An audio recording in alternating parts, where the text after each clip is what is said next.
Hello dear students, welcome back. आज हम करेंगे थ्योरम्स, करेंगे कुछ थ्योरम नंबर 9 से लेके 12 तक।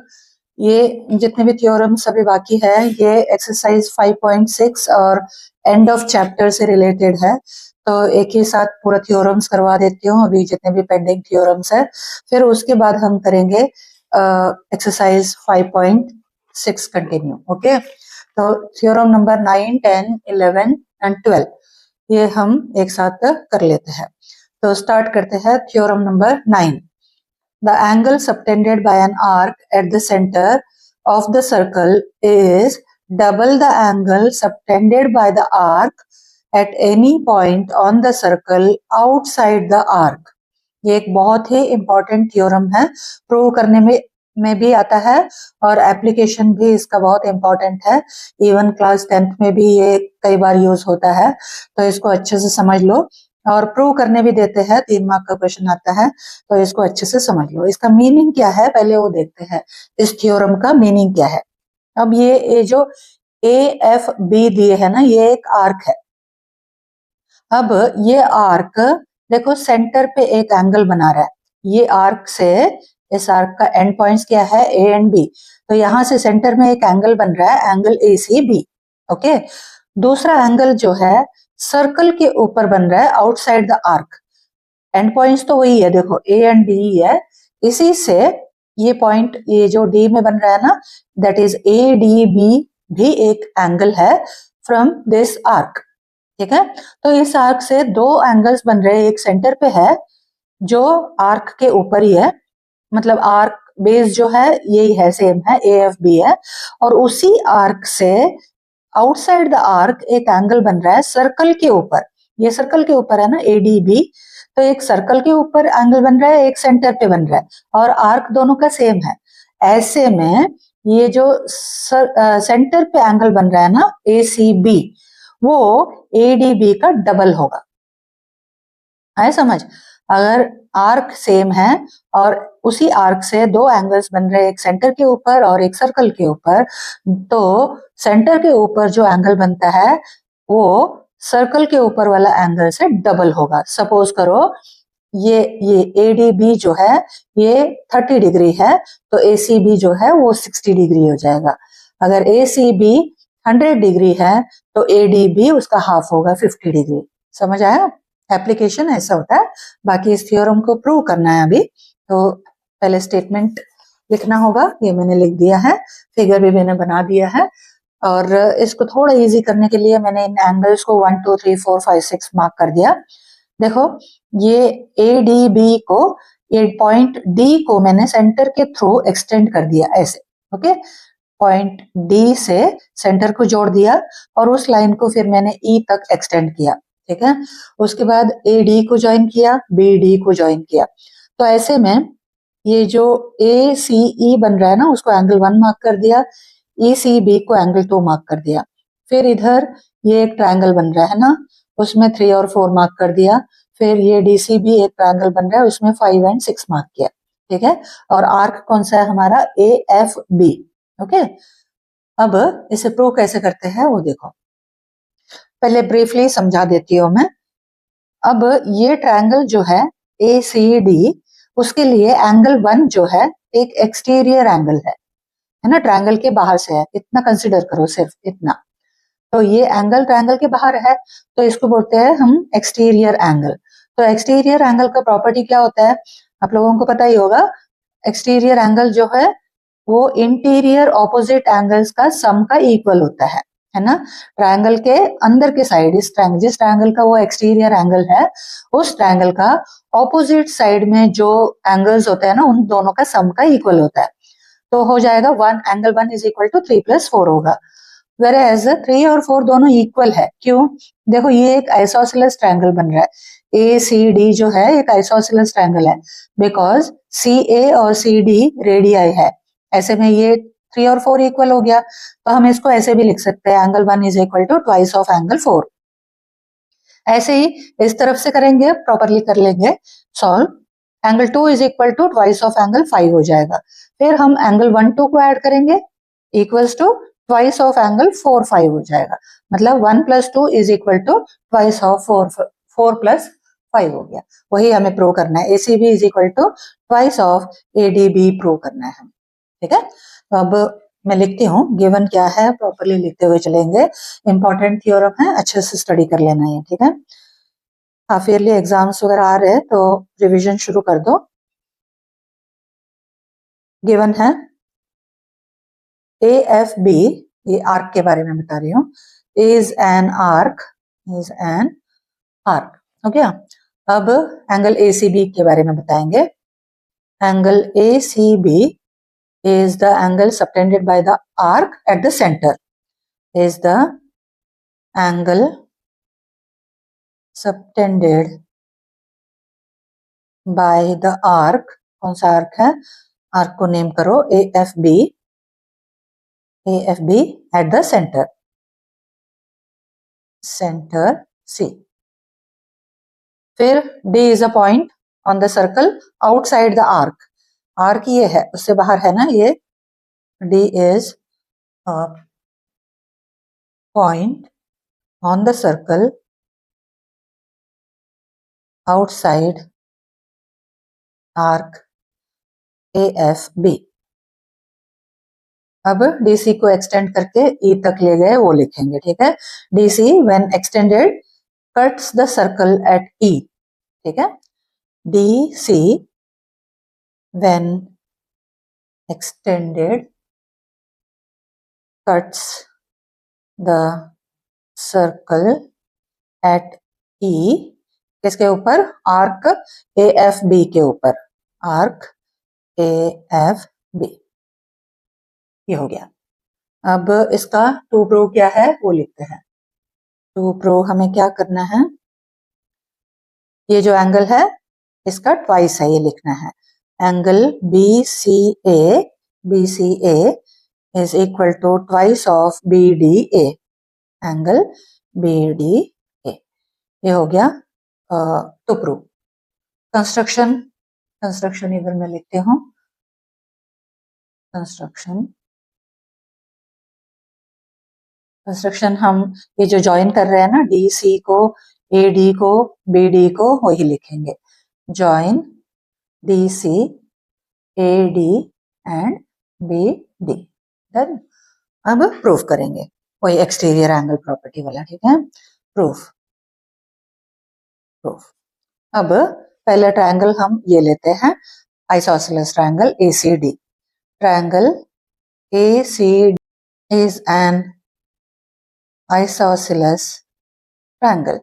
क्यों आइसोसेलेस है उसका रीजन भी लिख ही देते हैं साथ साथ में, because AC is equal to DC, और वो क्यों इक्वल है, बिकॉज ऑफ रेडियाई, हो गया। अब ये दोनों आइसोसेलेस है, साइड से इक्वल तो हो गए AC और DC, अब इसके ऑपोजिट एंगल्स भी इक्वल होंगे ना, वो भी लिखना पड़ेगा। देयरफॉर एंगल कौन सा है, 3 और 4 इक्वल हो गया। देखो AC और DC इक्वल है तो opposite angles equal, triangle ACD के अंदर देखना है, अब हम ACD में फोकस कर रहे हैं। Angle 3 is equal to angle 4, ठीक है, आइसोसेलेस की वजह से। अब देखो एक्सटीरियर एंगल प्रॉपर्टी लगाऊंगी मैं, angle 1 is equal to angle 3 + 4, also angle 1 is equal to angle 3 + angle 4। इसका रीजन लिखना है exterior angle property, exterior angle property, हो गया। अब इसके बाद 3 और 4 दोनों इक्वल है तो हम 4 में रिप्रेजेंट करेंगे, क्योंकि हमें ये प्रूव करना है ना, 3 को नहीं करना है। तो ये 3 और 4 दोनों को मिला के हम लिखेंगे ट्वाइस ऑफ एंगल 4, ये भी 4 का इक्वल है, ये भी 4 ही है, तो दोनों मिला के, क्योंकि 3 4 का इक्वल है ना, तो ट्वाइस ऑफ एंगल 4 हो जाएगा। Therefore angle 1 is equal to twice of angle 4। Reason चाहिए तो दोबारा लिख दो, ये हो गया हमारा इक्वेशन 1। अब यही चीज इधर से करना है DCB में, triangle DCB is also an isosceles triangle। इसमें कौन से साइड से इक्वल है जिसकी वजह से आइसोसेलेस बन गया, इधर है DC और BC इक्वल है ना, वो लिखेंगे DC is equal to BC। क्यों इक्वल है? क्योंकि रेडियाई है, जिससे क्या एंगल्स इक्वल हो जाएंगे, ये दोनों साइड्स इक्वल है तो 5 और 6 इक्वल हो गए, therefore angle 5 is equal to angle 6 हो गया। अब इसमें भी आइसोसेलेस एक्सटीरियर एंगल प्रॉपर्टी लगाएंगे। एक्सटीरियर एंगल प्रॉपर्टी लिखो, इसके लिए एक्सटीरियर एंगल है 2, तो क्या हो जाएगा, angle 2 is equal to angle 5 plus angle 6। Angle 2 equals to angle 5 plus angle 6। Reason exterior angle property हो गया। अब जैसे मैंने पहले बताया उसमें, अब देखो एंगल 5 और 6 दोनों इक्वल है, तो ये भी 6 हो जाएगा, ये भी 6 हो जाएगा, बट हम 6 में नहीं रिप्रेजेंट करेंगे, इसको 5 में रिप्रेजेंट करेंगे। ये तो 5 है ही, इसको भी 5 में रिप्रेजेंट करेंगे। तो कैसे बनेगा ये, angle 2 is equal to 2 angle 5। 6 में कर सकते हैं बट वो यूज नहीं है ना, हमें ये प्रूव करना है, ये वाला एंगल इसका इक्वल प्रूव करना है, तो 3 और 6 को लिख के कोई फायदा नहीं है ना। तो ये because of angle 5 is equal to 6, ये इक्वेशन 2 हो गया। अब हम दोनों इक्वेशंस को ऐड करेंगे, एडिंग इक्वेशन 1 एंड 2। 1 का लेफ्ट हैंड साइड में क्या है, एंगल 1 है, 2 का लेफ्ट हैंड साइड में एंगल 2 है, तो एंगल 1 प्लस 2 हो जाएगा, इक्वल्स टू इसका राइट साइड में 2 एंगल 4 है, इसका राइट साइड में 2 एंगल 5 है, तो 2 को कॉमन निकाल दो, एंगल 4 प्लस एंगल 5 हो गया, हो गया। अब इसको 1 2 तो हमने रिप्रेजेंट किया था ना, अब हमारा 2 प्रूव में प्रॉपरली इधर एंगल BCA वगैरह दिए है ना, तो 1 और 2 फिगर में देखो, 1 और 2 क्या बन रहा है, 1 और 2 मिला के एंगल BCA बन रहा है, angle BCA equals to twice of angle 4 और 5 मिला के क्या बन रहा है, देखो 4 एंड 5 इधर है, मिला के क्या बन रहा है, BDA। यही प्रूव करना था ना इधर, to prove angle BCA is equal to twice of angle BDA, हो गया, हेंस प्रूव्ड। इजी थ्योरम है, थोड़ा सा लेंदी है, बट अच्छे से फिगर बना के एक्सटीरियर एंगल प्रॉपर्टी और आइसोसेलेस एंगल प्रॉपर्टी अप्लाई करना है, इजीली आ जाएगा। ओके, प्रैक्टिस कर लो अच्छे से। इसको सेंट्रल एंगल थ्योरम भी बोलते हैं, central angle theorem. Central angle जो है वो एंगल ऑन द सर्कल का डबल होता है। Theorem 10, if a line segment AB joining 2 points AB subtends equal angles at 2 other points C and D, देखो AB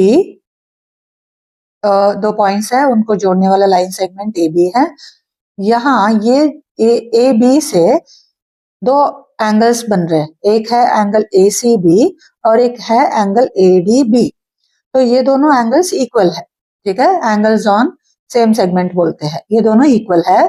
then C and D that lie on the same side of AB, AB के एक ही side में है point C and point D, then the 4 points lie on a circle। 4 points कौन से, A B C D, चारों जो है circle के ऊपर है, ये प्रूव करना है। क्या प्रूव करना है, AB एक लाइन सेगमेंट होगा, मतलब एक कॉर्ड है समझ लो, उसमें से 2 एंगल्स बन रहे हैं सर्कल के ऊपर, 2 एंगल्स बन रहे हैं विच आर इक्वल। ओके, हमें क्या प्रूव करना है, ये जो 2 एंगल्स बन गए वो पॉइंट C और पॉइंट D के है ना, तो ये ABCD चारों पॉइंट्स जो है सर्कल के ऊपर है, दैट मीन्स दे आर कॉनसाइक्लिक, ये प्रूव करना है। कॉनसाइक्लिक किसको बोलते हैं, जब सेम सर्कल, ये जितने पॉइंट्स है ना वो सेम सर्कल के ऊपर होना चाहिए, सर्कल के ऊपर होना चाहिए कि सर्कल के, तो ऐसे पॉइंट्स को बोलते हैं हम कॉनसाइक्लिक पॉइंट्स। तो हमें ABCD को कॉनसाइक्लिक प्रूव करना है, बट हम इसमें 2 केसेस लेंगे, एक में देखो D हम सर्कल से बाहर लेंगे और हम प्रूव करके दिखाएंगे कि ये पॉसिबल नहीं है। वैसे सेकंड केस में हम D को सर्कल के अंदर लेंगे, एक में बाहर एक में अंदर, तो दोनों में हम ये प्रूव करके दिखाएंगे कि ये दोनों केसेस पॉसिबल नहीं है। इसका मतलब क्या हुआ, ठीक है, 3 तो ऑलरेडी है, ये 4th पॉइंट को हमें प्रूव करना है कि सर्कल के ऊपर है, तो अब जब दोनों केसेस पॉसिबल नहीं है, अंदर भी नहीं बाहर भी नहीं, तो इट मीन्स वो सर्कल के ऊपर ही होना चाहिए, दैट मीन्स वो कॉनसाइक्लिक है। ABC तो ऑलरेडी है, D को हम करेंगे प्रूव। ओके, तो ये स्टेटमेंट बाय स्टेटमेंट में समझाते जाऊंगी कैसे क्या अप्लाई करते हैं, कैसे हम एज्यूम करेंगे और वो क्यों इक्वल नहीं है, पहले हम आउटसाइड वाला कर लेते हैं फिर इनसाइड वाला। बट सबसे पहले तो गिवन प्रॉपरली लिखना होगा। टू प्रो कंस्ट्रक्शन जो हम करेंगे, एज्यूम जो करना है हमें, एसीबी को तो कॉन्साइक्लिक लेना ही है 3 पॉइंट्स को। मैं 4th पॉइंट को कैसे प्रूव करेंगे एक एक स्टेटमेंट लिख के समझा दूंगी। ओके, ये मैंने थ्योरम लिख दिया। थ्योरम लिख के फिर उसके बाद 2 केसेस मैंने ड्रॉ किए। अब इसका मैं गिवन लिखती हूँ। गिवन में लिखेंगे ए बी एक लाइन सेगमेंट है और सी और डी 2 पॉइंट्स है जहां दोनों एंगल्स जो बन रहे हैं ए बी से वो इक्वल है। ओके, ये गिवन है, मतलब एंगल ए सी बी और angle A D B equal given है। ओके, प्रूव करना है एबीसीडी कॉन्साइक्लिक। गिवन लिखती हूँ मैं। Given AB is a line segment and C and D are 2 points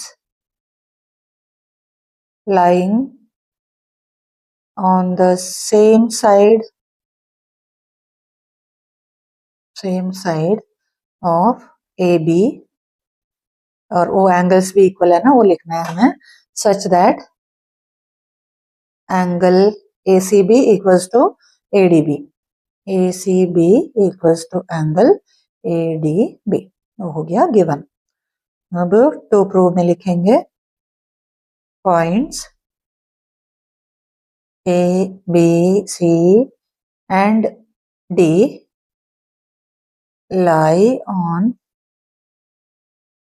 a circle। अब उसको क्या बोलते हैं वो भी लिख ही देती हूँ मैं, दैट इज कॉन्साइक्लिक, है ना, कॉन्साइक्लिक। कंस्ट्रक्शन भी लिखते हैं, फिर एक एक ही केस लेंगे, ठीक है, केस 1 केस 2 कंस्ट्रक्शन। अब इसमें 3 पॉइंट्स जो है वो सर्कल के ऊपर लेना है हमें। Draw a circle through points A, C and A, C, B तीनों सर्कल के ऊपर है, तो इसको सर्कल के ऊपर कंस्ट्रक्ट कर रहे हैं हम, ठीक है। अब नेक्स्ट हमारा आएगा प्रूफ। प्रूफ मैं इधर कर रही हूँ, प्रूफ। अब पहले पॉइंट में हम लिखेंगे डी को आउटसाइड द सर्कल, ठीक है। अब डी अगर आउटसाइड, ये वाला फिगर के हिसाब से डी अगर आउटसाइड द सर्कल है, देन ए डी जो है सर्कल को कहाँ इंटरसेक्ट कर रहा है, देखो बताओ मुझे। ए डी जो है सर्कल को इंटरसेक्ट कर रहा है एट ई, करेक्ट। अगर आउटसाइड द सर्कल हम डी को लेते हैं, पॉइंट डी बाहर लेते हैं सर्कल से, तो ए डी जो है वो सर्कल को एक पॉइंट में इंटरसेक्ट करेगा, है ना, क्योंकि ये बाहर है पॉइंट, तो ये पॉइंट को हम नेम करेंगे ई। ओके, अब उसको लिखना पड़ेगा। If D is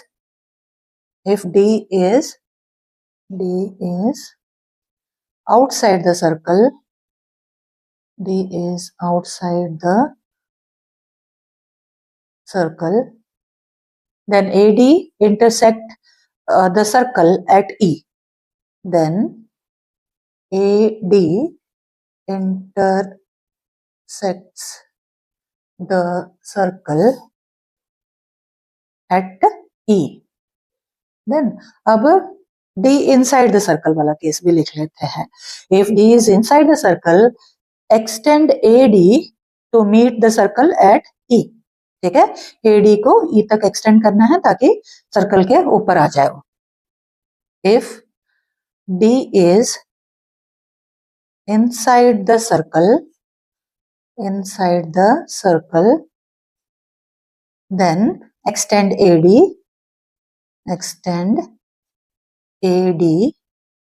to meet the circle at E, okay. इतना हो गया। अब ये जो C एंड E है वो सेम सेगमेंट से बने हुए हैं, है ना, ये angle on same segment, angles on same segment.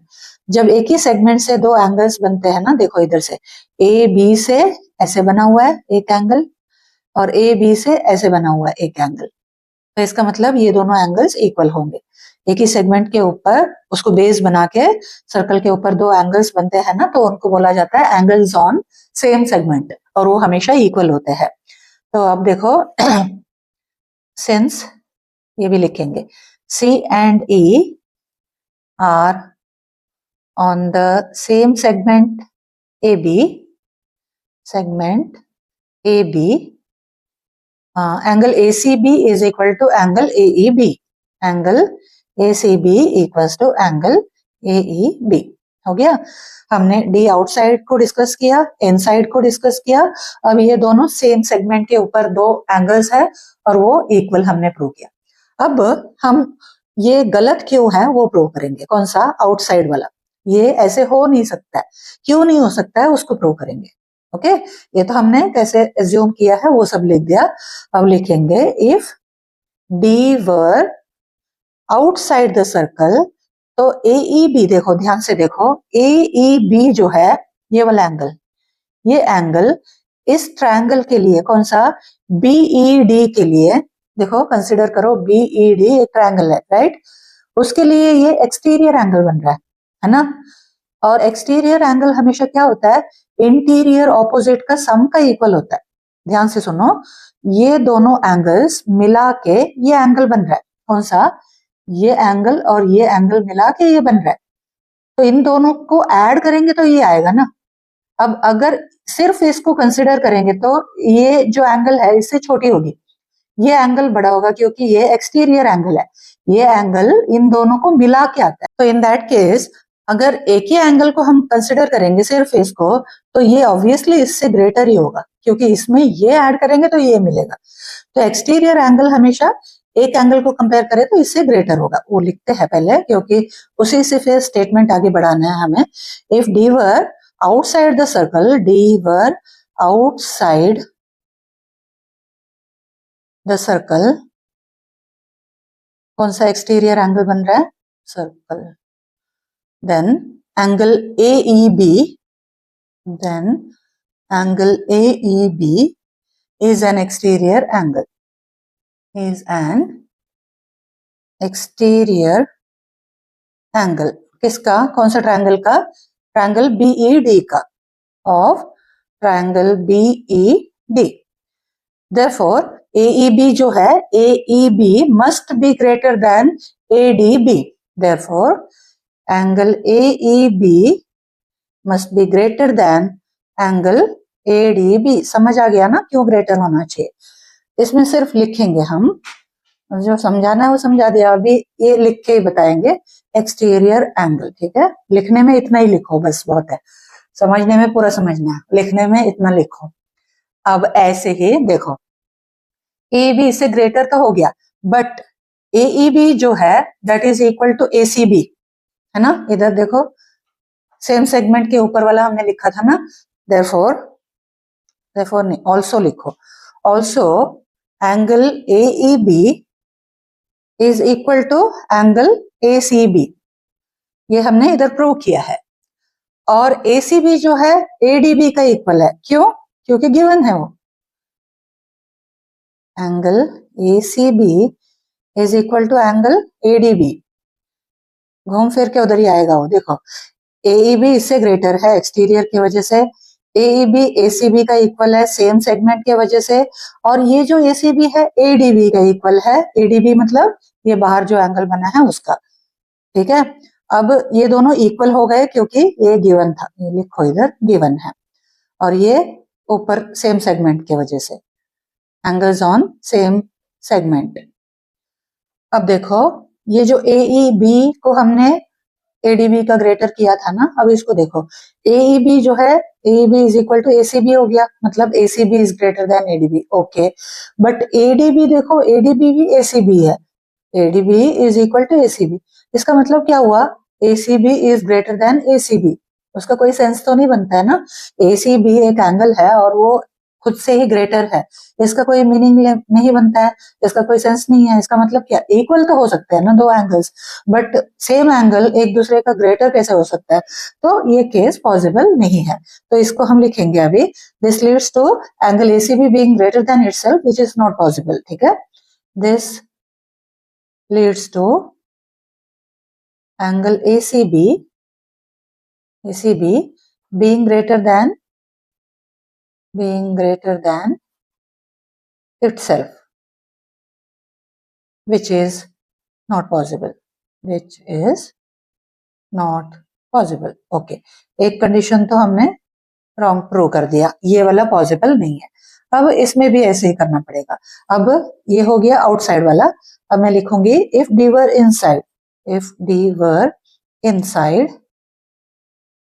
Inside वाला लिखते हैं, इनसाइड द सर्कल। अब देखो इनसाइड होगा तो एंगल AEB से ग्रेटर होगा। अगेन वही है, ये एक्सटीरियर एंगल होगा तो इन दोनों का सम का इक्वल होना चाहिए। बट अगर इसको अकेले को कंसिडर करें तो ये एंगल इससे ग्रेटर होगा, एक्सटीरियर एंगल प्रॉपर्टी। ठीक है, तो मैं लिखूंगी angle ADB is greater then angle AEB। क्यों? क्योंकि एक्सटीरियर एंगल प्रॉपर्टी। अब ADB जो है ACB का इक्वल था, है ना? ADB ACB का इक्वल गिवन था। Angle ADB is equal to angle ACB, क्योंकि ये गिवन था। अब ACB जो है AEB का इक्वल है, इधर गिवन है, यहां भी वही कर रहे हैं हम दोबारा। ACB is equal to angle AEB। Reason क्या लिखेंगे? ACB AEB का इक्वल। देखो सेम सेगमेंट से सर्कल के ऊपर दो एंगल्स बनते हैं, ऐसे में सेम सेगमेंट से दो एंगल्स निकल रहे सर्कल के ऊपर बन रहे, तो वो दोनों इक्वल होते हैं। तो इसका रीजन लिखेंगे एंगल्स ऑन सेम सेगमेंट। ठीक है, अब देखो इधर फिर वही कंडीशन आ गया, ADB जो है ACB का इक्वल है, तो ये ACB हो गया।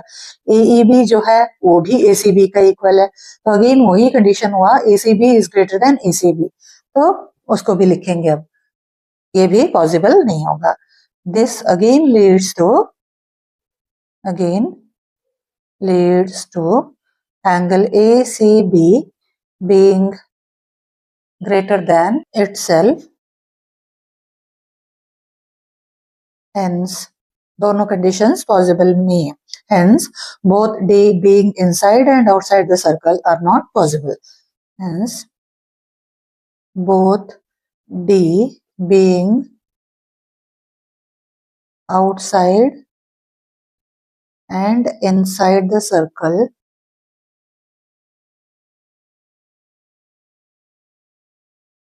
are not possible। बाहर भी नहीं है अंदर भी नहीं है, इसका मतलब कहाँ है? वो सर्कल के ऊपर है। सो D must be on the circle passing through ABC, जो हमने ऑलरेडी कर रखा है, passing through A, B and C। Therefore A, B, C, D are concyclic, मतलब एक सर्कल के ऊपर 4 पॉइंट्स हैं। Okay, theorem 11, the sum of two opposite angles of a cyclic quadrilateral is 180 degree। Cyclic quadrilateral किसको बोलते हैं पहले वो सुनो। पता ही है, पहले मैंने समझाया था। वैसे एक सर्कल के ऊपर एक क्वाड्रिलैटरल ऐसे बनाया जाता है जिसके चारों वर्टिसेस जो है सर्कल के ऊपर होना चाहिए, तो इसको बोला जाता है साइक्लिक क्वाड्रिलैटरल। अब हमें प्रूव क्या करना है? प्रूव ये करना है कि इसके जो ऑपोजिट एंगल्स है उनका जो सम है वो 180 डिग्री होना चाहिए। That means angle A plus angle C is equal to 180 degree और angle B plus angle D is equal to 180 degree. ये हमें प्रूव करना है। मैंने स्टेटमेंट लिख दिया, थ्योरम लिख दिया और ये फिगर बनाया हुआ है। अब मैंने ऐसे एंगल्स में डबल मार्क और सिंगल मार्क दोनों किए हैं। देखो ये डबल मार्क है, ये डबल मार्क है, और ये सिंगल मार्क है, ये सिंगल मार्क है। वो क्यों बनाया है मैं बताती हूँ। अब इसमें यूज होगा सेंट्रल एंगल थ्योरम, जो मैंने अभी समझाया है। वो क्या होता है एक आर्क से जो सेंटर पे एंगल बनता है वो डबल होता है, मतलब उसी आर्क से अगर सर्कल के ऊपर एक एंगल बनाते हैं तो उसका डबल होता है। अब देखो ये एक आर्क है, समझ लो कौन सा, D A B. D A B एक आर्क है, इसके एंड पॉइंट्स क्या है, डी एंड बी है। अब इधर से देखो सेंटर में कौन सा एंगल बन रहा है, ये बी ओ डी, ये मैंने डबल मार्क से किया है। अब उसी आर्क से सर्कल के ऊपर कौन सा एंगल बन रहा है, ये कौन सा, बी सी डी। तो बी सी डी जो है बी ओ डी का हाफ होगा, क्योंकि यहाँ हाफ होता है, यहाँ डबल होता है। हो गया ये डबल मार्क वाला। अब इस साइड से देखो तो देखो ये रिफ्लेक्स एंगल बन रहा है ना। रिफ्लेक्स एंगल क्यों है, क्योंकि 180 से ज्यादा है इसलिए, और ये सेंटर पे है। और ऊपर की तरफ जाओ तो देखो ये वाला एंगल बन रहा है, ये सर्कल के ऊपर है, बी डी से इधर की तरफ सर्कल के ऊपर है। और ये जो बन रहा है ये नीचे वाला, ऊपर वाला नहीं, इधर से कर रहे हैं हम अभी। तो ये सर्कल के ऊपर हो गया और ये सेंटर के ऊपर, ये तो ये जो रिफ्लेक्स वाला है वो डबल होगा और ये हाफ होगा। ठीक है, अब वो दोनों स्टेटमेंट लिखने के बाद फिर उनको ऐड करके करना होगा। सबसे पहले तो गिवन लिखते हो, मैं गिवन में क्या लिखना है, साइक्लिक क्वाड्रिलैटरल के बारे में लिखेंगे। एबीसीडी जो है vertices on the quadrilateral on vertices of quadrilateral on a circle. Okay, A, B, C, D are vertices of a quadrilateral on a circle. कौन सा सर्कल, जिसका सेंटर भी हमें नेम करना है with centre O।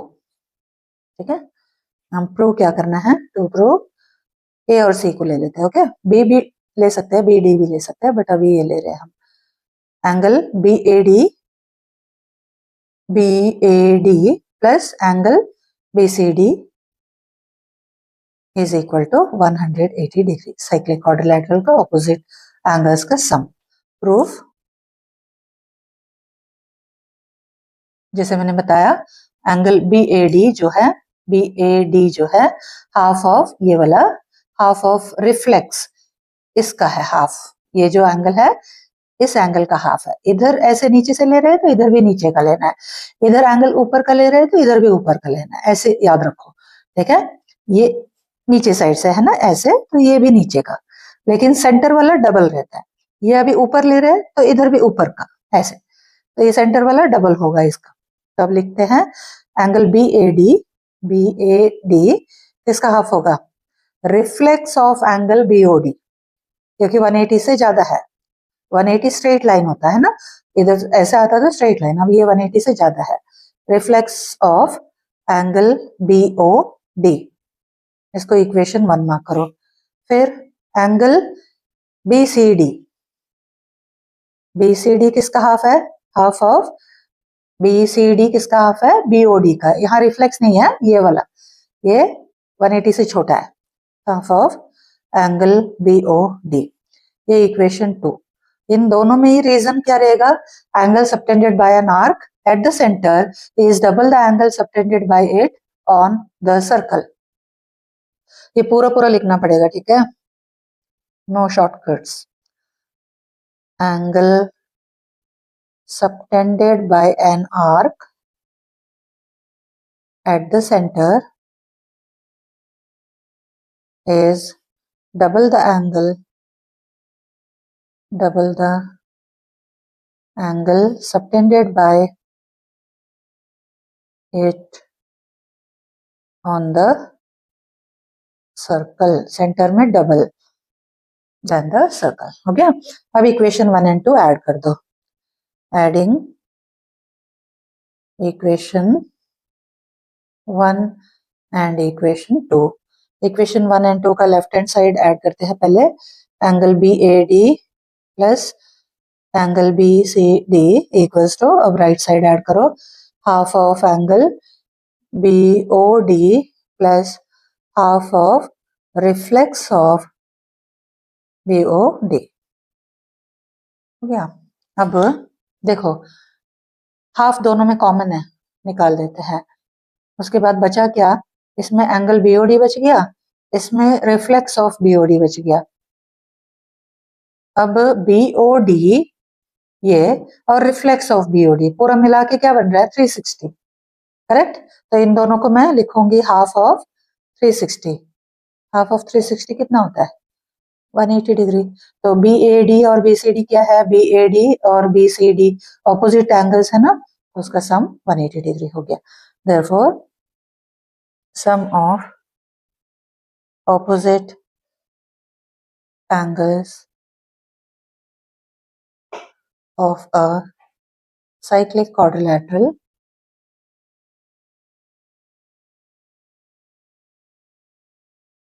is 180 degree. Theorem 12. If two opposite angles of a quadrilateral add up to 180 degree, then the vertices of the quadrilateral lie on a circle. That is, they are concyclic. ये जो previous theorem था cyclic quadrilateral का opposite angle का sum 180, अब उसका converse कर रहे हैं। इनफैक्ट हम क्या बोल रहे हैं, अगर opposite angles का sum जो है वो 180 होता है तो इसका मतलब ABCD जो है concyclic है, मतलब ABCD पॉइंट्स जो है वो सर्कल के ऊपर है। ये हमें प्रूव करना है। ओके, इसके लिए हम फिगर जो बनाएंगे ना वो ऐसे बनाएंगे, ठीक है। इसमें ए बी सी जो है, हमें एज्यूम करना है कि सी जो है सर्कल के ऊपर नहीं है, ऐसे, ठीक है। ये सी है, ये डी। अब एज्यूम करेंगे कि ये नहीं है, बट एक और पॉइंट लेंगे ई, इसको सर्कल के ऊपर लेंगे। समझ आ गया ना। एबीसीडी को हमें प्रूव करना है साइक्लिक कॉन्साइक्लिक, बट हम अब एज्यूम करेंगे कि सी सर्कल से बाहर है और जो सर्कल के ऊपर है वो ई है। ठीक है, स्टेटमेंट लिख दिया। अब गिवन लिखते हैं। गिवन क्या है, एबीसीडी एक क्वाड्रिलैटरल है, साइक्लिक नहीं है। साइक्लिक हमें प्रूव करना है। ABCD is a quadrilateral, quadrilateral, और एंगल ऑपोजिट एंगल का सम 180 गिवन है। तो हम दोनों लिखते हैं। ए और सी का सम भी 180 लिखेंगे, बी और डी का सम भी 180 लिखेंगे। प्रॉपरली लिखेंगे angle B A D plus angle B C D equals to 180 degree. ये एक हो गया। ए बी सी और C D A B C plus angle C D A 180 degree, ये सब गिवन है। प्रूव क्या करना है, A B C D cyclic, A B C D is cyclic, circle के ऊपर है, ये प्रूव करना है। प्रूफ लिखते हैं। हम इसको एज्यूम कर रहे हैं कि ये सर्कल से बाहर है। Suppose A B C D is not cyclic, suppose A B C D is not cyclic, और ई को एज्यूम करेंगे कि सर्कल के ऊपर है। Let E be the point where CD meets the circle, where CD meets the circle. In that case क्या होगा, ABED एक साइक्लिक क्वाड्रिलैटरल बन गया है ना। अब फिगर के अकॉर्डिंग ABED एक साइक्लिक क्वाड्रिलैटरल बना, तो उसको लिखेंगे कमा ABED is a cyclic quadrilateral. अब इस assumption के हिसाब से जो ऑपोजिट एंगल का सम बन रहा है 180 डिग्री, वो लिखते हैं। ठीक है, तो क्या होगा देखो, BAD और BED का सम 180 होगा। So angle BAD plus angle BED equals to 180 degree हो गया। अब जो गिवन है उसमें वो देखो, एंगल BAD और BCD का सम भी 180 डिग्री है, उसको लिखो। ये हो गया इसके हिसाब से। अब BAD plus angle BCD is also 180 degree, ये गिवन है। अब इन दोनों इक्वेशंस को ध्यान से देखो। देखो दोनों का RHS इक्वल है, दोनों में एक एक एंगल BAD है, इसका मतलब क्या हुआ, बीईडी और बीसीडी इक्वल होना चाहिए। अब फिगर में देखो बीईडी क्या है, बीईडी ये है, बीसीडी ये है, ये एक ही वर्टेक्स से निकले हुए दो एंगल्स है। तो ये कब इक्वल हो सकते हैं, जब ये सी और ई कोइंसाइड हो तभी पॉसिबल है ना। बी सी डी और बीईडी इक्वल कब हो सकते हैं, जब सी एंड ई कोइंसाइड हो, तो वही लिखेंगे। इसीलिए ये सी जो है आउटसाइड द सर्कल पॉसिबल नहीं है, ये लिखेंगे। Okay, therefore angle BCD is equal to angle BED. This is possible only when C coincides with E. This is possible only when C coincides with E. ये इसके साथ coincide हो गया। इसका मतलब क्या हुआ, ए बी सी डी जो है सभी जो है सर्कल के ऊपर है। Therefore A, B, C, D all lie on a circle. That means ABCD is cyclic. That's it. Is cyclic. Okay. अब 5.6 और एंड ऑफ चैप्टर से रिलेटेड जितने भी थियोरम्स थे वो हमने कवर कर लिया। अब एक दो छोटे छोटे प्रॉपर्टीज है जो आगे काम आएंगे इन्हीं दो एक्सरसाइजेस में, तो वो भी समझा देती हूँ। एक है angle subtended by an arc are equal. इसके लिए अगर हम फिगर ऐसे बनाते हैं, एक सर्कल है, ये आर्क है समझ लो ए बी। ओके, अब इस आर्क को बेस बना के सर्कल के ऊपर सपोज करो हम कई सारे एंगल्स बनाते हैं। ये एक एंगल बन गया, ये एक एंगल बन गया, ये तीसरा एंगल बन गया, कई सारे एंगल्स बन गए यहाँ पे। ठीक है, इसका कोई प्रूफ नहीं है, वैसे प्रॉपर्टी है ये। तो ये तीनों एंगल्स जो बन गए हैं ना, तीन नहीं कितना भी बना सकते हैं, इन्फिनिट बनेगा। तो ये जितने भी एंगल्स बनते हैं, लेकिन क्या है, कंडीशन क्या है, सेम आर्क से बनना चाहिए। देन ये जो एंगल्स बना है 1 2 3 जो है ये इक्वल होंगे। ठीक है, जितने मर्जी एंगल्स बना लो सर्कल के ऊपर सेम आर्क से, तो सारे एंगल्स जो है वो इक्वल होते हैं। इनफैक्ट ये थ्योरम में भी हमने अभी यूज किया है, प्रीवियस थ्योरम में। ठीक है, ये एक प्रॉपर्टी है। दूसरा प्रॉपर्टी क्या है, एंगल ऑन सेमी सर्कल, मतलब ये सर्कल है और ये सेंटर है समझ लो, सेंटर से पास होते हुए ये सेमी सर्कल्स हो गए दो, है ना, ये इक्वल पार्ट्स में होना चाहिए। ये दो सेमी सर्कल्स हो गए, हाफ पोर्शंस हो गए। अब इसको बेस बना के सर्कल के ऊपर ऐसे, सर्कल के ऊपर मतलब ये जो सर्कमफ्रेंस बना है ना उसके ऊपर ऐसे अगर एंगल बनाते हैं, एक ही नहीं कई सारे इसमें भी बन सकते हैं, जैसे ये बन गया, इधर नीचे भी बना सकते हैं ये, लेकिन क्या है, बेस डायमीटर होना चाहिए। ये अगर सेंटर है सर्कल का तो ये तो डायमीटर हो गया, ए बी जो है डायमीटर हो गया। डायमीटर को बेस बना के सर्कल के ऊपर जितना मर्जी एंगल्स बना लो वो सारे जो है राइट एंगल्स होंगे, 90 डिग्री होंगे। ऐसे इधर एक और भी बना सकते हैं ऐसे, ये 90 डिग्री। ठीक है, तो ये कंडीशन क्या है, डायमीटर को बेस बना के सर्कल के ऊपर होना चाहिए। वर्टेक्स जो है सर्कल के ऊपर होना चाहिए, यहाँ पे भी ऐसे ही वर्टेक्स जो है सर्कल के ऊपर होना चाहिए। तो ये जो एंगल 1 2 3 4 जितने भी है ना वो सारे 90 डिग्री होंगे। Angle on semi circle is 90 degree. तो ये प्रॉपर्टीज है एक दो छोटे छोटे जो आगे 5.6 और एंड ऑफ चैप्टर एक्सरसाइज में हमें काम आएंगे। तो यहाँ हमने थियोरम्स पूरा खत्म कर दिया, तो ये वीडियो यहाँ पे खत्म करती हूँ मैं। नेक्स्ट वीडियो में मैं शुरू करूंगी एक्सरसाइज 5.6 और उसके बाद एंड ऑफ चैप्टर एक्सरसाइजेस है। तो ये थियोरम्स अच्छे से आना चाहिए, इसको अच्छे से प्रैक्टिस कर लो। उसके बाद हमारा नेक्स्ट वीडियो देख लेना, तो क्वेश्चंस उसमें सॉल्व करके दिखाऊंगी। ओके, तो वीडियोस अगर अच्छे लगते हैं तो लाइक कर दो, सब्सक्राइब कर दो। Thank you for watching.